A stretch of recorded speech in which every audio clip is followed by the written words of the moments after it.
কার্পেন্টারের কাজ যদি কেউ শিখতে চান তাহলে তাকে মিটার এবং কার্পেন্টারের সরঞ্জাম যা কিছু লাগে সব কিছু তাকে দুবাই ভাষায় মুখস্থ করতে হবে এবং মিনিমাম হিন্দি ভাষা তাকে জানতে হবে। আর হিন্দি যদি না জানে তাহলে তার দ্বারা অনেক কষ্টকর হবে। কার্পেন্টারের কাজে সবাই এই হচ্ছে কার্পেন্টারের কাজ। ফার্স্ট এ বিমকা, এরপরে কলম হবে।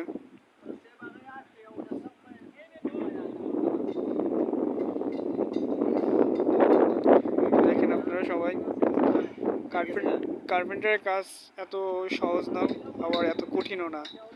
কাজ করতে পারলে সব থেকে সহজ। এই যে পাইপ ফিটিং করা হয়েছে ফার্স্ট বিম থেকে, ভিতরে রড, বাংলায় বলা হয় রড, আর এটাকে দুবাইতে বলা হয় এর নাম স্টিল।